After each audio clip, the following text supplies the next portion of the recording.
Now, US-backed Iraqi government troops are pushing further into ISIL-held neighbourhoods of western Mosul, forcing thousands of civilians to flee.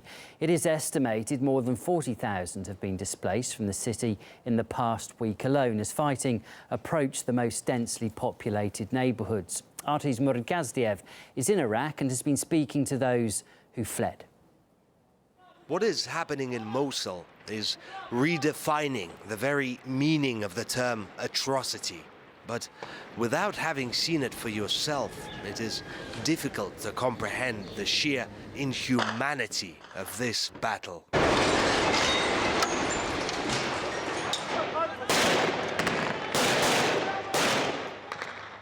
All we can do is listen to those who were there. Hassan Sham, a relatively small camp, about 10,000 people here. 8 more buses arrived last night with refugees, people who've run from Mosul, from the fighting there. These are the people who were stuck between ISIS on the one hand and the Iraqi army and the US-led coalition on the other. These are the people who survived. But having spent days now talking to them, I could tell you, every single person here has their own scars. Life for us there was cruel, savage. There was constant fear, hunger and scarcity. When we ran from Mosul, there was a woman with a baby with us. The child fell into the river and was swept away. No one stopped. Everyone kept running. ISIS has started breaking people's legs, men's, women's, to stop them from fleeing the city. My children begged me to get them out. They begged me not to die so I could get them out. This man got out last night. He hasn't yet had time to wash. Still, evidently in shock, he explained to us how it wasn't only ISIS that people were running from. Airstrikes didn't hit civilians alone, but when ISIS fighters were amongst us, the jets would bomb us. The jihadists have learned how to hide from the US-led coalition's jets. Not only hide, but sacrifice civilians instead. ISIS would get people out of their homes and use it as a base for a day or two. Of course, the jets would find out, and when ISIS left and people went back to their homes, they would get bombed. They would go on the roofs of people's houses and start shooting. They wouldn't let people live. Minutes later, jets would bomb the houses with all the civilians still inside. Mosul isn't Aleppo. There's no internet, no commentary from inside the city. It is incredibly hard to verify anything.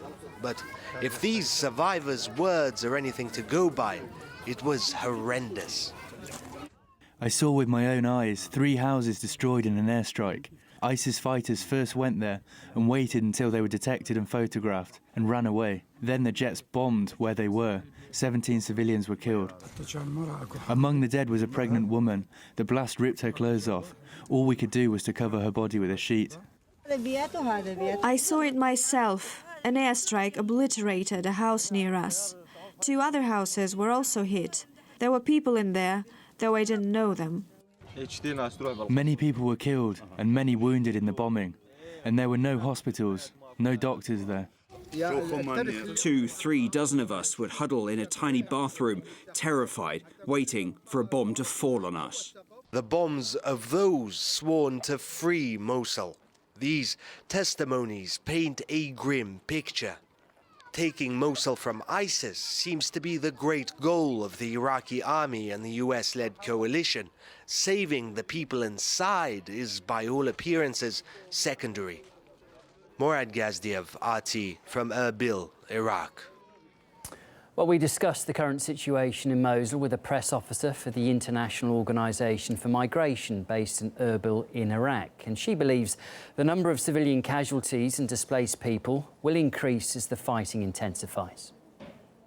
It is to be expected that there will be a rise in casualties as the fight moves closer to the city. As well as the high number of displaced or civilians that are displaced as a result of the fighting going on. All organizations, including IOM, are actually working overtime at the moment to expand the available camps on the ground already, and also to build some new ones in order to be able to deal with the numbers that we may expect or that we think will happen in the next weeks.